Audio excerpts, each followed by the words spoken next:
साथ ही तेज प्रकाश साहू जी, आपका भी मैं इस मंच के माध्यम से बहुत बहुत स्वागत करता हूँ।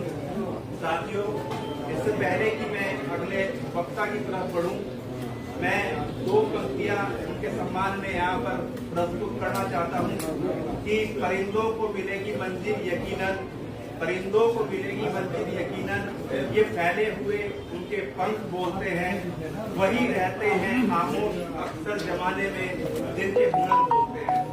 एक खामोश शख्सियत हमारे बीच में श्री विजयदत्त श्रीधर जी के रूप में है। मैं उनका परिचय आप सभी के सम्मुख प्रस्तुत करना चाहूंगा। मैं आपको बता दूं कि देश में एकमात्र ऐसा, जैसे हमारे 4 धाम है, ऐसा एक ज्ञान तीर्थ जिसको मैं धाम की संज्ञा दूंगा, जिसके अंदर हिंदी पत्रकारिता के पूरे दस्तावेज, पांडुलिपियां और हस्तलिखित जो हमारे पूर्व पत्रकार हैं या जो हमारे नेता रहे हैं जिन्होंने आजादी के आंदोलन में अपनी आहुति दी, उन सबको संजोने का, उनका संरक्षण करने का और नई पीढ़ी के लिए वो चीजें कामयाब हो सके, उनका वो उपयोग कर सके, उनको वो देख सके, ऐसा माधवराव सप्रे संग्रहालय भोपाल में स्थित है। और उसकी स्थापना का जो श्रेय है वो आदरणीय पद्मश्री श्री विजयदत्त श्रीधर जी को जाता है। जैसे कि आप उस संग्रहालय में प्रवेश करेंगे, वहाँ पर लिखा हुआ है अकबर इलाहाबादी का एक शेर कि खींचो न कमानों को, न तलवार निकालो, जब तोप मुकाबिल हो तो अखबार निकालो। तो ये हर युग का शाश्वत सत्य है। आपने देखा होगा कि प्रिंट मीडिया का एक दौर ऐसा दौर आया जब इलेक्ट्रॉनिक मीडिया अपने उत्थान पर था। उस दौर में कहा जाने लगा कि शायद प्रिंट मीडिया अब प्रिंट मीडिया न रहे और उसका पाठक वर्ग शायद कम हो जाए। लेकिन तमाम माध्यम, चाहे वो सोशल मीडिया के हों, चाहे वो अन्य माध्यम हो, सभी के अंदर हिंदी और पत्रकारिता का वर्चस्व हमेशा से कायम है और कायम ही रहेगा। मैं चाहूंगा कि इससे पहले मैं अपने आदरणीय जो हमारे आज के कार्यक्रम के मुख्य वक्ता हैं श्रीधर जी को मैं आमंत्रित करूं, उससे पहले मैं आपके सम्मुख रखना चाहूंगा माधवराव सप्रे स्मृति समाचार पत्र संग्रहालय एवं शोध संस्थान भोपाल की स्थापना पत्रकारिता विषयक शोध एवं इतिहास लेखन के प्रमाणिक प्रयत्नों तथा सामाजिक सरोकारों की पत्रकारिता के लिए आदरणीय श्रीधर जी ने की और 2012 में भारत सरकार ने उनके इसी काम के लिए उनको पद्मश्री पुरस्कार से नवाजा। भारतीय पत्रकारिता कोष आपकी महत्वपूर्ण कृति है, जिसमें सन 1780 से सन 1947 तक की भारत की सभी भाषाओं और तत्कालीन भारत के पूरे भूगोल का शोधप्रद इतिहास विवेचित है। आपकी पुस्तक पहला संपादकीय को भारत सरकार के सूचना एवं प्रसारण मंत्रालय ने भारतेंदु हरिश्चंद्र पुरस्कार से सम्मानित किया है। शिक्षा एवं शोध में असाधारण अवदान के लिए स्वराज संचालनालय संस्कृति विभाग मध्य प्रदेश शासन ने महर्षि वेद व्यास राष्ट्रीय सम्मान से आपको सम्मानित किया है। छत्तीसगढ़ सरकार ने माधवराव सप्रे राष्ट्रीय रचनात्मकता सम्मान से आपको 2015 में सम्मानित किया है। माधवराव सप्रे रचना संचयन साहित्य अकादमी समकालीन हिंदी पत्रकारिता एक भारतीय आत्मा कर्मवीर के 100 साल विश्व वंदे गांधी आपकी संपादित पुस्तकें हैं। चौथा पड़ाव में भोपाल की 1000 बरस की कथा दर्ज है। मिंटो हॉल मध्य प्रदेश 1956 यानी 1956 से 2020 की राजनीतिक हलचलों का दस्तावेज है। विजयदत्त श्रीधर जी एक प्रोफेसर कृपा शंकर चौबे द्वारा संपादित पुस्तक में आपके 5 दशक के कृतित्व का प्रमाणिक वृत्तांत सजोया गया है।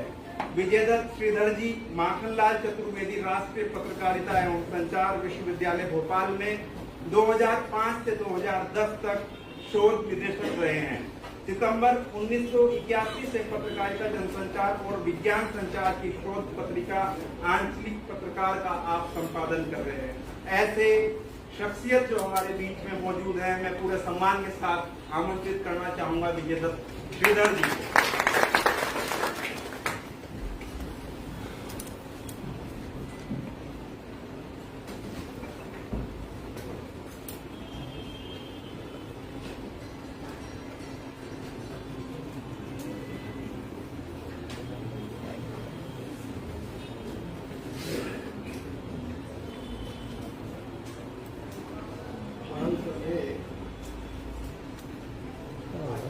मेरी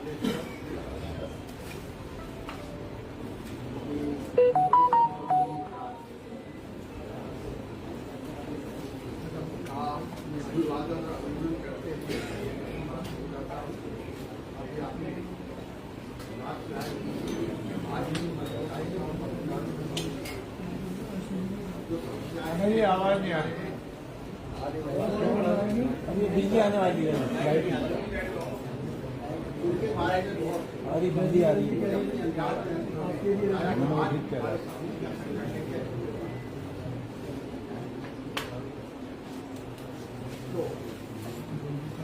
मैं सबसे पहले तो अखबार शायद हिंदुस्तान में एक ऐसा संगठन है हिंदी पत्रकारिता के 200 साल का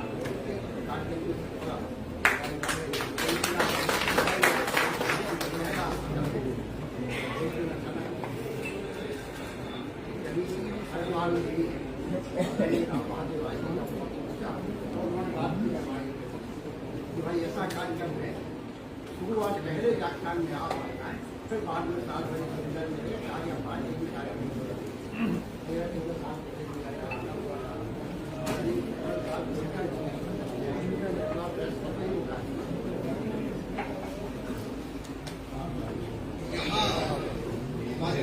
संबंध है।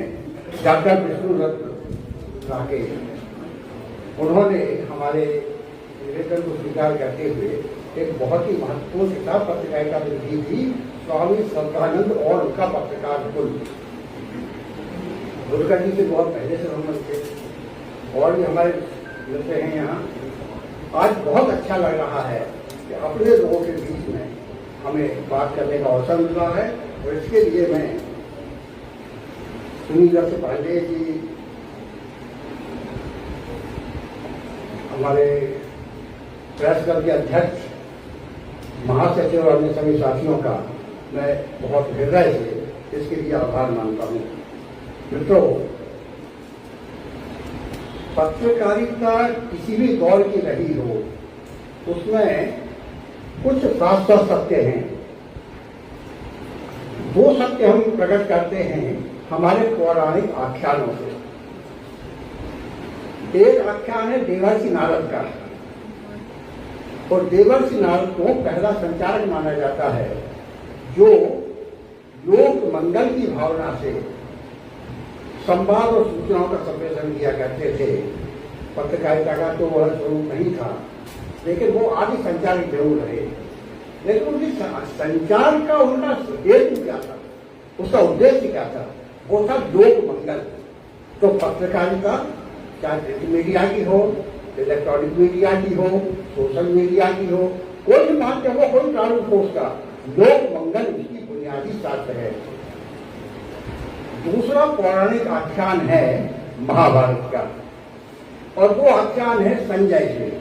नेत्रहीन धृतराष्ट्र को हस्तिनापुर में बैठे बैठे वो कुरुक्षेत्र में चल रहे महाभारत का आंखों देखा हाल सुनाते थे। बाद में तो रेडियो में देखिए आप हाडी की कमेंट्री आती थी, हेड कमेंट्री आने लगी, लेकिन आंखों देखा हाल का वो तो था। लेकिन दूरबीन नहीं थी उनके पास कोई दिव्यदृष्टि नहीं थी। सूचना का अपना कोई बहुत प्रभावी तंत्र होगा उनके पास, जिसके कारण उनके पास सूचनाएं आ जाती थी। लेकिन ये विशेषता नहीं है। संजय के सूचना संवाद का सबसे महत्वपूर्ण पक्ष ये है कि उन्होंने अन्नदाता थे, उनके घर महाराज थे, लेकिन उन्होंने ना तो कौरवों को बख्शा, ना पांडवों को बख्शा, और तब तक अवतारी पुरुष के रूप में सर्वमान्य हो चुके श्री कृष्ण को नहीं बख्शा। जिसकी जो जैसी वहां करनी थी उसको उसी रूप में उन्होंने अपने महाराज को बताया। तो एक दूसरा आदर्श स्थापित हुआ, सबकी खबर दे सबको, ना उसमें हमें मिर्च मसाला लगाना है, ना उसमें पानी दस का दस। यही पत्रकारिता के साथ है।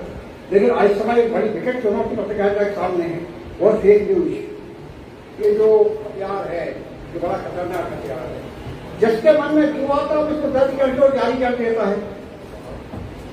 इसमें 100 लोग हम मान लें इसका प्रयोग करने वाले, तो 90 लोग पूरी जरूर काम कर रहे हैं, निष्प्रयोजन काम कर रहे हैं, बहुत ही गंदी अश्लीलता फैला रहे हैं, कई बार तो सूचनाओं से दंगे फसाद भी हो जाते हैं। लेकिन 10% लोग ऐसे हैं जो इसका सदुपयोग कर रहे हैं और उनके कारण मेरे आंदोलन हमारे मिस्र में जो क्रांति हुई थी, एक 2, 4, 5 साल 10 साल पहले की बात है, उसमें बड़ी भूमिका थी इसकी। हमने देखा है ये जो अन्ना हजारे का आंदोलन था उसमें सोशल मीडिया की बहुत प्रभावी भूमिका थी, लेकिन हर समय ऐसा होता हुआ नहीं है। इसमें फेक न्यूज का बड़ा खतरा है। लेकिन फेक न्यूज के लिए यदि जड़ कहीं हम देखें तो महाभारत में है। युधिष्ठिर को लोग धर्मराज कहते हैं, लेकिन उनसे एक अधर्म करवाया गया।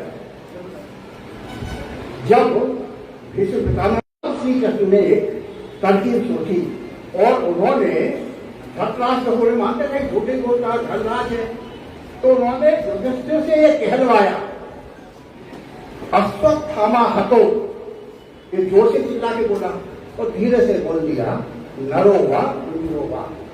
चाहे टेलीविजन हो, चाहे समाचार पत्र पत्रिकाएं हो, चाहे सोशल मीडिया के दूसरे सारे आयाम हो, लेकिन इनकी सबकी नकेल पाठकों के और दर्शकों के हाथ में है। जहां गलत हो वहां आप उनका बहिष्कार करिए।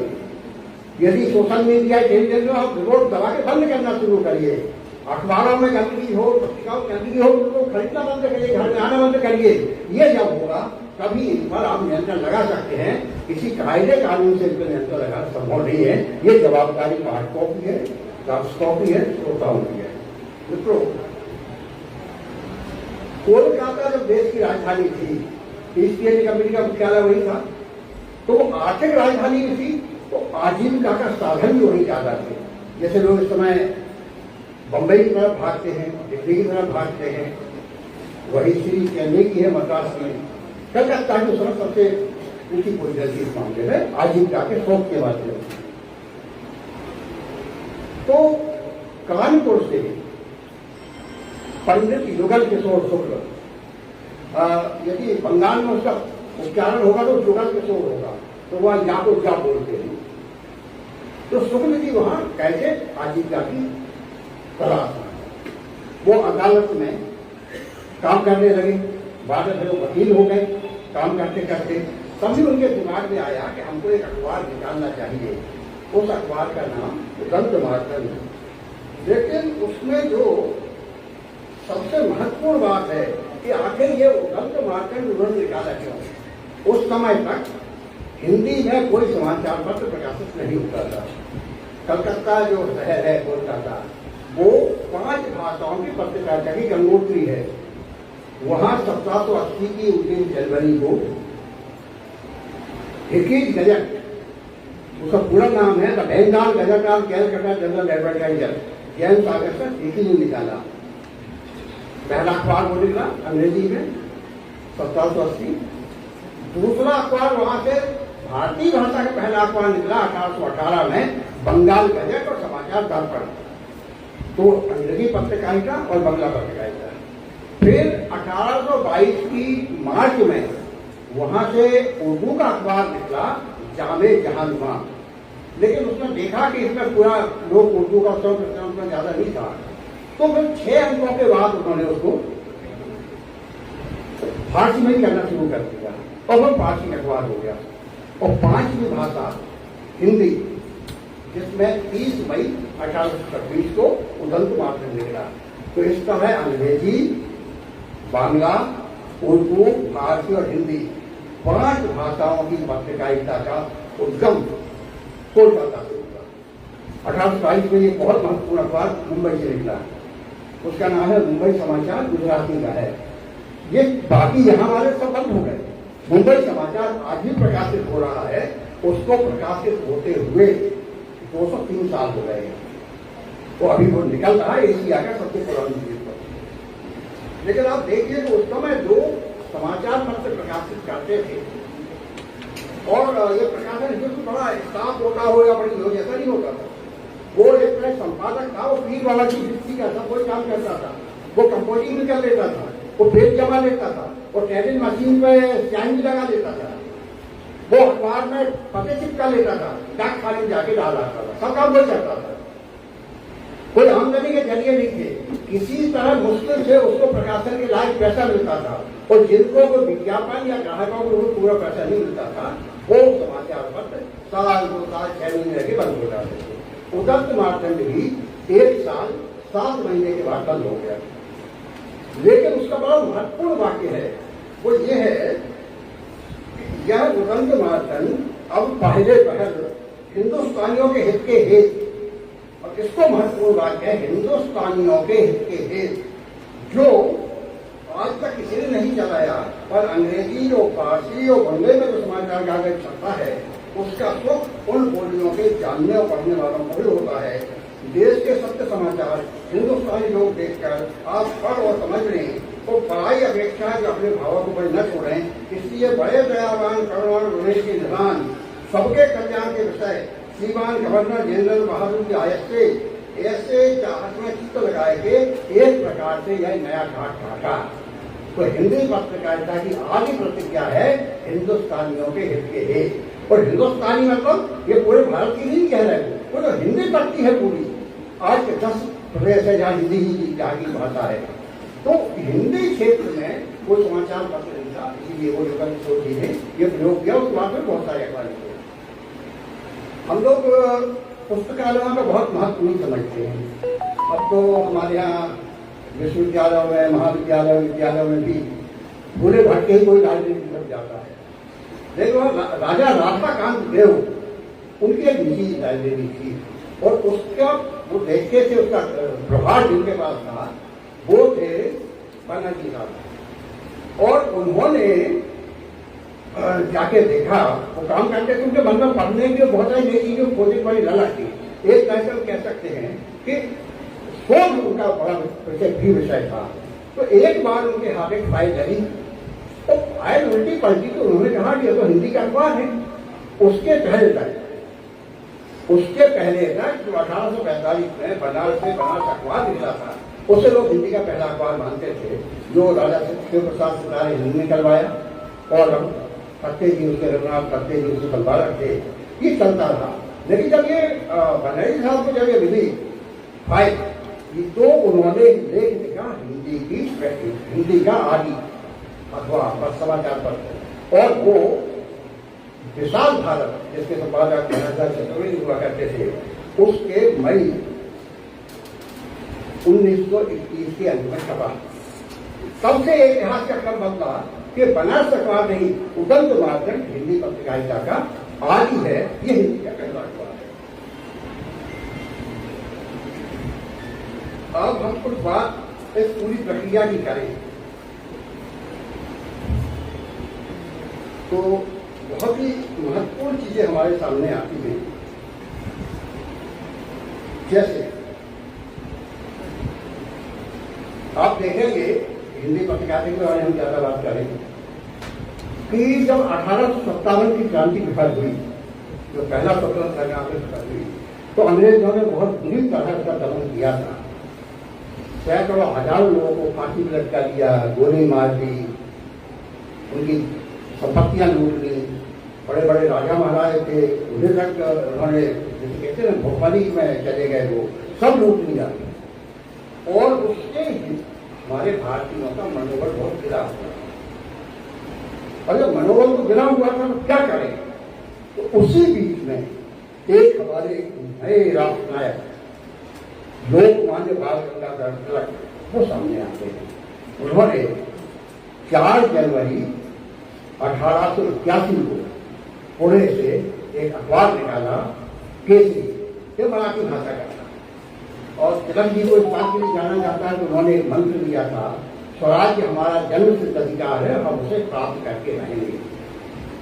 फिर नया मंत्र था, और तिलक महाराज ने उसके लिए बहुत संघर्ष किया। बहुत ही तेजस्वी थे, ओजस्वी भी थे, तेजस्वी भी थे, और उनमें इतिहास की धारा को मोड़ने की सामर्थ्य भी थी। जब फिरंगियों ने उस समय तक तो ईस्ट इंडिया कंपनी की सरकार खत्म हो गई थी, और ब्रिटेन की महारानी ने, विक्टोरिया का राज था उस समय, उन्होंने भारत को अपने अधीन ले लिया था। तो जब उन्होंने देखा कि लोग नहीं मान रहे हैं, तो तिलक महाराज ने ऐसी ऐसी टिप्पणियां, ऐसे ऐसे लेख लिखे, ऐसे ऐसे भाषण दिए जिसके कारण की नई तरह की जागृति हिंदुस्तान के समाज में आई।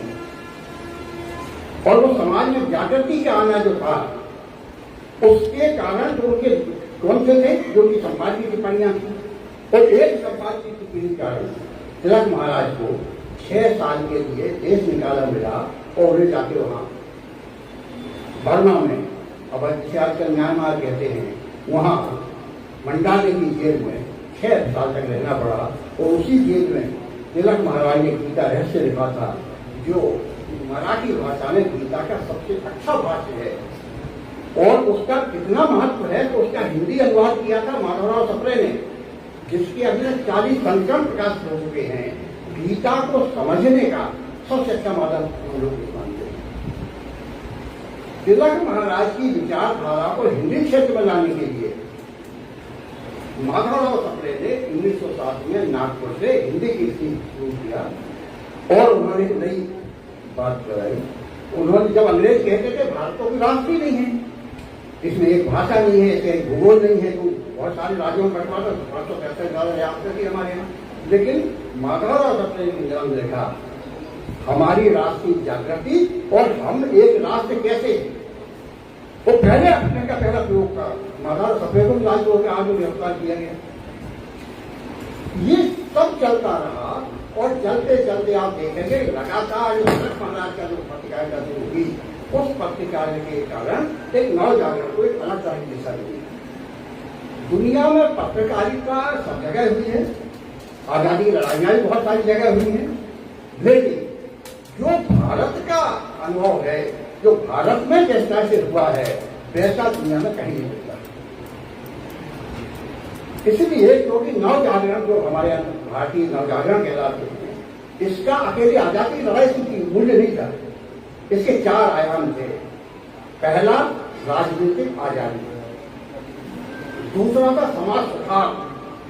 हमारे समय हमारा समाज जो था तो बहुत ही ज्यादा अंधविश्वास, पाखंड और एक तरह के जो होते हैं ना भूत का, ठगी, कई तरह की बीमारियों का शिकार था, छुआछूत। तो दूसरा पक्ष था उसका वो था समाज सुधार। तीसरा पक्ष था उसका स्वदेशी और स्वावलंबन। और चौथा आयाम था शिक्षा के दरवाजे सबके लिए खोलना। राजा राममोहन राय हमारे पहले अग्रदूत, जिन्होंने लगातार अभियान आंदोलन चला के सती प्रथा जैसी निकृष्ट मानसिकता से ग्रस्त कुरीति को उन्होंने बंद करवाया। ईश्वरचंद्र विद्यासागर, वो तो समाज सुधार, वो तो शिक्षा का विस्तार हो, बच्ची लड़कियों के लिए, महिलाओं के लिए स्कूलों के दरवाजे खोले जाएं, और जो बच्चियां जो विधवा हो जाती बहुत कम उम्र में, उनके पुनर्विवाह, इस तरह के उन्होंने काम किए। उनके साथ क्या होता था, सड़क चलने को गोबर फेंक देता था, वो ताने कसता था, लेकिन वो दिखे नहीं, वो लगे रहे। तो एक बड़ा भारी आंदोलन उनका चला, उसके बाद एक प्रथा बन गई। क्या था ज्योतिबा फुले, महर्षि दयानंद, ये सब उसमें शामिल रहे। और एक श्रृंखला सी चलती रही लगातार इन अभियानों की और पत्रकारिता के माध्यम से। यह विशेषता केवल भारत का ही के पत्रकारिता में उदाहरण मिलेगा, जहां लोग जेल, जब्ती, जुर्माना, ये 3 हमारे पुरस्कार हुआ करते थे। इसके बाद भी पत्रकारिता की धारा कोई बहुत नहीं हुई। बल्कि हम लोग मजाक में कहते हैं कि जब देश गुलाम था तो हमारे संपादक बहुत आजाद थे, बहुत निर्भीक और निडर थे, और वो सबके कफन हाथ के पत्रकारिता कर रहे थे। इसलिए समाज में जागृति थी और हम लोगों ने जिस अंग्रेज के राज में अगर डूबता नहीं था, उसको यहाँ से बोलिया दूसरा समझ के भागने में मजबूर कर दिया। ये भारतीय पत्रकारिता की ताकत थी। एक बड़ा उदाहरण है, 1907 में इलाहाबाद से उर्दू में एक साप्ताहिक अखबार निकला, स्वराज से। शांति नारायण भट्टागर उसके संपादक थे। तो अखबार निकला, उसके कुल मिलाकर 2.5 साल उसकी उम्र रही, उसमें 75 अंक निकले। उसमें 8 संपादक हुए, जिनमें से 6 को 94 साल 4 महीने की सजा हुई। तो उनमें से देश निकाला हुआ था। दुनिया के इतिहास में हम दूसरा नहीं मिलेगा, ये भारत में ही संभव है। उसका विज्ञापन होता था, कोई छापते थे अखबार में कि स्वराज के वास्ते एक एडिटर मखलूब है जो 2 रोटी, जौ की 2 रोटी 1 प्याला पानी में गुजर कर सके, आगे उसका भाग्य और हमेशा के जन्म तैयार रहे। एक के बाद एक 8 संपादक हुए उनके यहाँ, जिनमें से 6 चल गए। दुनिया के जहाँ पे नहीं मिलेगा ये। लेकिन ये क्या था, क्या होता है, आप देखेंगे कि हमारी आजादी के सबसे बड़े नेता तो महात्मा गांधी हुए, और महात्मा गांधी के समय में जो हमारे बड़े नेता थे, सरदार पटेल, मौलाना आजाद, जवाहरलाल नेहरू, राजेंद्र प्रसाद, ये सब किसी का पर त्याग या तपस्या करनी थी। सबने अपनी जवानियां जेल में बिताई थी, लेकिन जब आजाद हुआ देश तो सबको उसका मुआवजा मिल गया। कोई प्रधानमंत्री, कोई राष्ट्रपति, कोई राज्यपाल, कोई मुख्यमंत्री, कोई और, तो उनका कोई नाम नहीं लेता। गांधी को आज भी जो लोग पसंद नहीं करते हैं, वो भी गांधी का याद करते हैं। इसीलिए गांधी पूछता है क्योंकि उस आदमी के पास लदोर और लाठी थी। यदि वो भी उसको पद स्वीकार कर लेते तो मुझे नहीं जाते। ये हिंदुस्तान की तासीर है, यहाँ त्यागी और तपस्या की पूजा होती है, ये एक विशेषता। और हमारे पत्रकारों ने जो पत्रकारिता की थी वो ऐसे ही त्याग करती है। आप देखेंगे सप्रे जी के नाम पर माधवराव सप्रे संग्रहालय है भोपाल में, वो 1871 में उनका जन्म हुआ था, 1926 में उनका निधन। और लोग भूल गए थे, जब हम लोग वहां संस्था की स्थापना कर रहे थे तो लोगों ने कहा कि नाम क्या रखा जाए, तो नाम बोल जाते थे, माखनलाल चतुर्वेदी, गणेश शंकर विद्यार्थी, बाबूराव सिंह मराठकर। लेकिन हमारे संतोष सुधा जी थे, उन्होंने कहा नहीं, इसका नाम हम माधवराव सप्रे के नाम पर रखेंगे। क्यों रखेंगे? क्योंकि उस आदमी के यहाँ कुछ खाली बात इसमें कर रहा है, जयपुर की नीति 1926 में, लेकिन उनका व्यक्तित्व तो बहुत बड़ा है। तो उन्होंने जिनका निर्माण किया उनके नाम पर संस्था खड़ी हो गई, समय नहीं भूल गए लोग। तो हमने कहा अपन जगह निकाले। तो माधवराव सप्रे कौन थे? हिंदी की पहली मौलिक कहानी 1 चौकी भर मिट्टी माधवराव सप्रे ने लिखी थी। हिंदी पत्रकारिता को संस्कारित करने का काम माधवराव सप्रे ने किया था। तिलक महाराज की विचारधारा को हिंदी पत्रकारिता में लाके हिंदी नवजागरण के अभिभूत माधवराव सप्रे थे। हिंदी में समालोचना शास्त्र का विकास माधवराव सप्रे ने किया, और इससे बड़ा एक काम था, उनमें कुछ ईश्वरी गुण था। वो प्रतिभा होनहार प्रतिभा को पहचान लेते थे। ऐसे ही उनकी जो पहचाना, उनमें एक नाम है माखनलाल चतुर्वेदी। ये तो सरकारी स्कूल में अध्यापक थे, यदि सप्रे जी नहीं मिले होंगे तो रिटायर होता थे, पेंशन खाते, थोड़ी बहुत तो बंदी करते रहते। माधवराव सप्रे ने उनको पहचाना कि लड़के में बहुत संभावना है। एक उनके निबंध प्रतियोगिता आयोजित की, वो थी स्वदेशी आंदोलन बायकाट। इसमें जो निबंध लिख के लोगों ने भेजे, उसमें माखनलाल चतुर्वेदी का निबंध अव्वल रहा, उसको पुरस्कृत किया गया, और सप्रे जी ने उसे पत्र व्यवहार शुरू किया। उन्होंने कहा कि इस लड़के का सदुपयोग होना चाहिए, इस काम में निधि है। वो अंततः जब इटारसी के स्टेशन पर पहली बार दोनों की भेंट हुई तो माधवराव सप्रे ने उनसे कहा कि माखनलाल, मुझे राष्ट्रीय कार्यों के निमित्त तुम्हारी बलि चाहिए। बहुत कठिन सवाल होता है, किसी को ये कहे कि हम तुम्हें बलि चाहिए। आज आपको प्रलोभन देना पड़ता है, किसी को हमें लगाना है कि तुम्हारा ये हो जाएगा, वो हो जाएगा। उन्होंने एक शब्द कहा, माखनलाल अवाक रह गए, सन्नाटा। 2 महीने के बाद वो घुटना टेके और उन्होंने सप्रे जी के चरणों में अपना माथा रख दिया। ये गुरु शिष्य का ये मिलन, तो ये गुरु शिष्य का ये संबंध जो बना, तो देखिए आप माखनलाल जी क्या हुए, हिंदी के महान कवि, हिंदी के महान संपादक, महान चिंतक, आजादी की लड़ाई के बहुत बड़े सेनानी।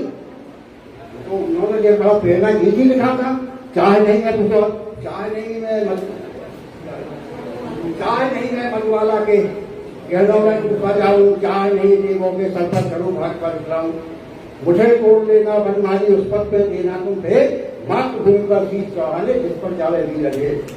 ये 18 फरवरी 1922 को विराट को जेल में लिखी गई जो बयान गीत बन गया था में लाइन।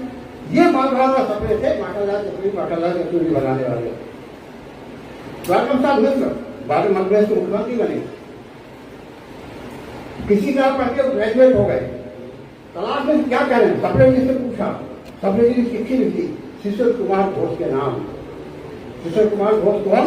अमृत बाजार पत्रिका जो उस समय हिंदुस्तान का सर्वश्रेष्ठ और सबसे बड़ा अखबार था, उनके संपादक संचालक एक चिट्ठी लिखी कि भारत बहुत होनहार है, इसको अपने 1 साल पत्रकारिता का प्रशिक्षण दें, लेकिन ये विपन्न है इसलिए इसको 50 महीने बची हुई बंद है। 1 साल वो ट्रेनिंग लेके आए, श्री शारदा के संपादक हुए, लोकभर के संपादक हुए, बाद में उन आरती का नाम का एक बहुत अच्छा अखबार निकाला, इसलिए हुए। लेकिन बनाने वाले कौन हुए? माधवराव सप्रे। 1916 में जबलपुर में हिंदी साहित्य सम्मेलन का अधिवेशन हुआ प्रयागराज। शेख गोविंददास नौजवान थे और बड़ा अच्छा काम कर रहे थे। उनके तो एक बार अचानक उनसे किसी ने कहा कि सप्रे जी से मिलो, आशीर्वाद दे दो उनका। वो आशीर्वाद देने गए। सप्रे जी ने कहा कि गोविंददास तुम्हारे पास इतनी दौलत है कि अगले 7 पीढ़ियों में केवल खर्ची ही करो, कमाओ नहीं, कल खत्म नहीं होने वाली है, लेकिन होगा क्या? यदि सचमुच तुम्हारे मन में हिंदी के प्रति अनुराग है तो उसका सदुपयोग करो। शेख गोविंददास ने जबलपुर में राष्ट्रीय हिंदी मंदिर बनाया, अखबार शुरू किए और लगातार लगे नहीं कहां से कहां पहुंचे। कितने सारे लाखों रईस हो गए, खत्म हो तो नाम नहीं लेने वाला नहीं है, लेकिन उन्होंने अपने संसाधनों का सदुपयोग किया और माधवराव सप्रे कहने पर ऐसे बहुत सारे लोग जिन्हें उस समय था कि ये लोग बनाते थे। जब बाटगन भट्ट 1977 में उन्होंने पत्र निकाला ब्राह्मण वो नहीं ब्राह्मण को निकालता प्रताप नारायण मिश्र ने कि हिंदी प्रतीक करके उन्होंने पत्रिका निकाली, तो आशीर्वाद लेने गए भारतेंद्र हरिश्चंद्र से। भारतेंद्र हरिश्चंद्र ने तो आशीर्वाद तो दिया, उनकी अपने जो पत्रिकाएं थी वो काव्य वचन सुधा और कवि वचन सुधा, हरिश्चंद्र मैगजीन, उसकी जो ग्राहकों सूचियों पाते थे वो भी दे दिए। उस समय आपस में लाख काट नहीं होती थी। अब एक अखबार का आदमी दूसरे अखबार के आदमी से रिश्ता ही नहीं रखना चाहता, उन्हें लगता है कि उसको ही मान दी जाएगी। उस समय ये होता था हमारा तो निकल रहा है, आप भी आगे बढ़ो।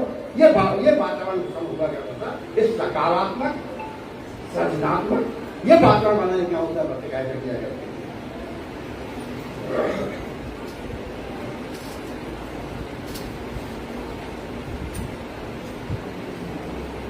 थी। एक बात हम करें इस जो कालखंड जिसकी हम इसके लिए आगे कार्यक्रम कर रहे हैं, इस कालखंड की सबसे महत्वपूर्ण पत्रिका सरस्वती, और सरस्वती साहित्य की पत्रिका नहीं थी, सरस्वती सकल ज्ञान की पत्रिका थी। ये ऐसी पत्रिका थी जिसमें आचार्य महावीर संपादक थे। उसमें कृषि पर, अर्थशास्त्र पर, बागवानी पर, पुरातत्व पर, भाषा पर, साहित्य पर जितने विषय हो सकते मानव जीवन के उसके बारे में उसमें छपा करता था। और कई बार तो ऐसा होता था आचार्य महावीर के जमाने में कि किसी ने अपना लेख या कोई कहानी निकलकर भेजी तो उसमें इतना संशोधन कर देते थे, भाव नहीं बदलते थे, तो आदमी को स्वयं लगता था कि क्या हो गया। तो ऐसा करके मैथमेटिशियन रूप किसका निर्माण है? आचार्य महावीर का निर्माण है। ऐसे कितने सारे लेखक और पत्रकार बनाए उन्होंने। ये एक अलग तरह की धारा थी और आज भी लोग उसका नाम लेते सरस्वती के नाम पर।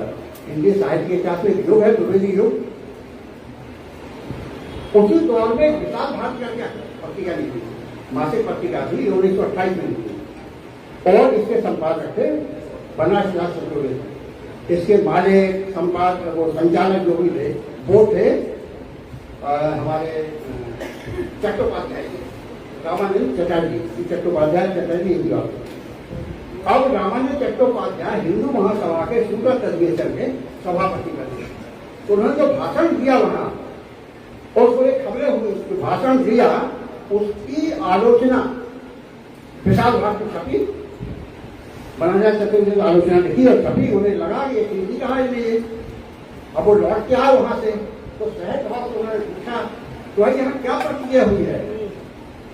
तो बनारस दास जी बोले कि बाकी सबको आप देख लेना, आपके यहाँ अखबार सारे रखवा दिए गए हैं, लेकिन मैंने खुद आपको उस पर आलोचना की है। तो ठीक है, आज ही आपके जमाने हो सकता है अखबार के मालिक के खिलाफ संवाददाता की आलोचना लिख दे, ये बनारस दास ने लिखी। तो बड़प्पन देखिए कि रामानंद जी उनसे पूछते हैं कि वो तो आपने तो लिखा उसी को आप संपादक, आपका अधिकार है, आपका अधिकार, संपादक का अधिकार ये होता था। लेकिन ये बताओ कि यदि हमको अपनी बात कहना हो तो कैसे कहें क्योंकि जवाब में तो उनका आप लिख के दे दीजिए संपादक के नाम पर, तो वो भी छप जाएगा। ये प्रेस की आजादी, संपादक का सम्मान और संपादक की आजादी क्या उदाहरण है इसका कि अखबार पत्रिका का मालिक ये उनसे पूछा कि भाई हमारा पक्ष कैसे छपेगा। आजकल लोग होते तो घंटे बजा कहते हैं साल को बाहर छोड़ा और ये नहीं आना है यहाँ, ये उदाहरण है। एक और तो हम बताते हैं, हम 1947 में नवभारत शुरू हुआ, नवभारत टाइम्स दिल्ली से, डालमिया जी उसके मालिक थे, बाद में उनके पास चला गया बैलेंस गवर्नमेंट, उसमें आपत्ति हुई भाई इस नाम का अखबार है, तो फिर वो उसमें नवभारत टाइम्स जुड़ गया। उसके लिए पनाहीलाल चतुर्वेदी को उन्हें डालमिया जी चिट्ठी लिखी कि हम ऐसा ऐसा एक अखबार निकाल रहे हैं, दैनिक अखबार है, हम चाहते हैं कि आप उसके संपादन का दायित्व ग्रहण कर लें, क्योंकि आपके जैसा प्रशासन संपादक होगा तो अखबार चमक जाएगा। उस समय बड़े आर्थिक संकट में से बनारस दास जी, उन्होंने उनको चिट्ठी लिखी और चिट्ठी लिख के उन्होंने पहली बार ये बोला, पहला पैराग्राफ लिखा कि इस समय मैं जिस आर्थिक संकट के दौर से गुजर रहा हूं, उस समय आपने मुझे इस पद का प्रस्ताव दिया जिसमें 750 रुपये रखा थी, उस समय कलेक्टर को 350 रुपये मिला करते थे, तो 750 रुपया महीना वेतन, ड्राइवर शहर एक गाड़ी और बंगला रहने के लिए, ये प्रस्ताव था। तो कहते ऐसा प्रस्ताव, मैं तो आपका जीवन भर आभारी रहूंगा इस प्रस्ताव के लिए और मैं आपका कृतज्ञता व्यक्त करता हूं।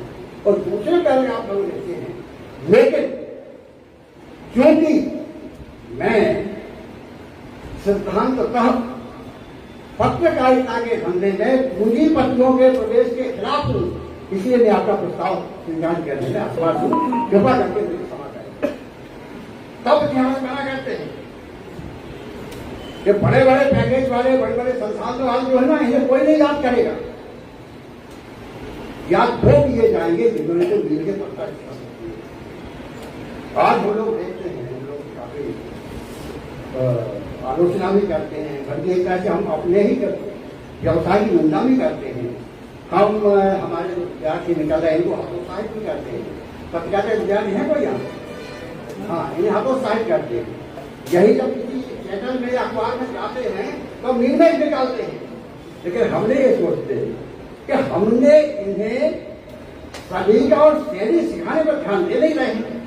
हमारे पास बड़े संपादकों का तो उतना समय नहीं है तो अपने कनिष्ठ साथियों का वो मार्गदर्शन करें, उन्हें आगे बढ़ाने के लिए वो करें, चाहे भाषा का सवाल हो या विषयों की चयन का सवाल हो, चाहे उसके लिखने का तरीके का सवाल हो, हम नहीं करते, केवल आलोचना करते। ऐसे काम नहीं चलेगा। बहुत सारे नई उम्र के बच्चे आप देखो, इतना अच्छा काम करने अखबार में या चैनल में जाते हैं तो हम लोग लगता है कि यार ये पीढ़ी है, लेकिन उस पीढ़ी को यदि हम समझता में तो सोच नहीं दे पा रहे, संस्कार नहीं दे पा रहे हैं, तो उनकी गलती नहीं है, वो गलती वरिष्ठों की है जो उन्हें संस्कार नहीं है। जैसे आप उदाहरण के लिए देखें, एक इंडियन एक्सप्रेस में एक संपादक हैं श्याम लाल यादव, ये माशाल्लाह जो यूनिवर्सिटी के छात्र हैं, हिंदी की रख के अंग्रेजी के अखबार के सीनियर एडिटर हैं, और वो राइट जो है ना ITI, राइट टू इंफॉर्मेशन, इस कानूनी प्रावधान का इतना अच्छा लाभ उठा रहे हैं तो उन्होंने चमत्कार कर दिया। इंडिया टुडे में उन्होंने काम किया था वो तो, और आज वो एक इतना स्थापित नाम है।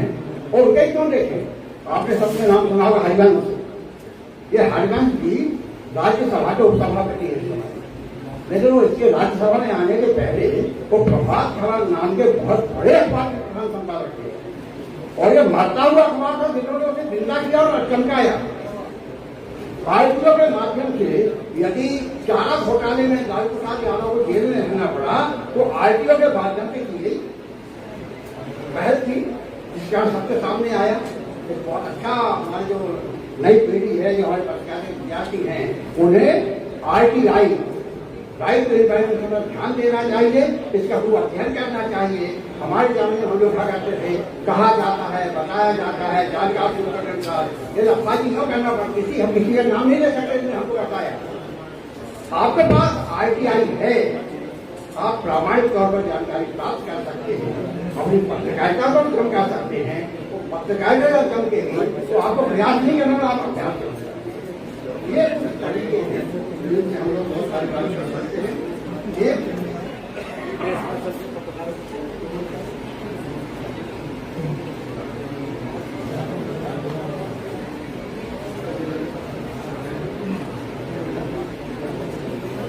एक उदाहरण शहीद गणेश शंकर विद्यार्थी, वो प्रताप के संपादक थे, 1913 में निकला था। एक बार राव अली कांड में जो रिपोर्ट छपी उसको लेकर मानहानि का मुकदमा दायर किया। जज ने विद्यार्थी जी से कहा कि आप ऐसा करिए, आपको ये बता दीजिए कि किस संवाददाता ने खबर लिखी है तो कार्रवाई के खिलाफ होगी। गणेश शंकर विद्यार्थी ने जवाब दिया कि मेरे अखबार में सबसे पहले सबसे लेके आखिरी सब तक जो छपता है उसकी जवाबदारी मेरी है। वो विद्यार्थी ने नहीं लिखा था, लेकिन 10 महीने सजा हुई। तो हम सोच को प्रकट नहीं करेंगे। आज हमारे सामने विश्वसनीयता संकट है, हमें इस पर ध्यान देना चाहिए। पत्रकारिता के एक वर्ष में कलंक लगा, वो बैड न्यूज, उसे क्या पत्रकारिता में साख का संकट पैदा हो गया था। बाद में उसकी तरह मामला, लेकिन रूप बदल हो गए काम नहीं करे। अब हम गणेश शंकर विद्यार्थी के कहने की एक बात, एक दो बात कहकर मैं अपनी बात समाप्त करूंगा। विद्यार्थी जी ने एक बार कहा कि पत्रकारों को कोई भी चीज लिखते समय प्रमाण और परिणाम इन दोनों पर गंभीरता से विचार करना चाहिए। आप जो लिख रहे हैं उसके बारे में प्रमाण आपके पास है कि नहीं, और दूसरी बात है कि ये भी ध्यान रखना है कि परिणाम क्या होगा। यदि कोई विध्वंस चीजें रखी जा सकती हो तो वो हमारी पत्रकारिता है। और माखनलाल चतुर्वेदी ने क्या कहा इस संबंध में? माखनलाल चतुर्वेदी ने कहा कि आपकी कीमत लगेगी, आपकी कलम की कीमत लगेगी, बार बार लगेगी, लेकिन जिस बार आपने कीमत स्वीकार कर ली उसके बाद आपकी कलम और आपकी कीमत शून्य हो जाएगी। पत्रकारिता ने बहुत सूत्रवाद आचार्य विनोबा भावे ने दिया। उन्होंने कहा, विनोबा जी ने, कि थर्मामीटर दूसरों का बुखार इसलिए नाप लेता है क्योंकि उसको अपना कोई बुखार नहीं होता है। यही थर्मामीटर को अपना भी बुखार होगा तो बीमार आदमी का टेम्परेचर होगा वो बढ़ बढ़ जाता और सही नाप नहीं होती। उन्होंने उदाहरण दिया थर्मामीटर का कि थर्मामीटर दूसरों का बुखार इसलिए नाप सकता है क्योंकि थर्मामीटर को अपना बुखार नहीं होता। पत्रकारिता भी निर्विकार अभी हो सकती है जब उसका कोई विकास ना हो। मुझे लगता है काफी विकास हो गई है। अब मैं यही अपनी बात समाप्त करता हूँ। बहुत बहुत धन्यवाद।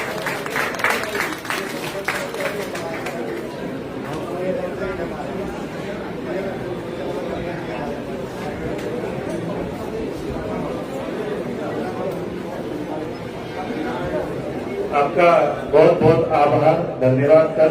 आपने बहुत ही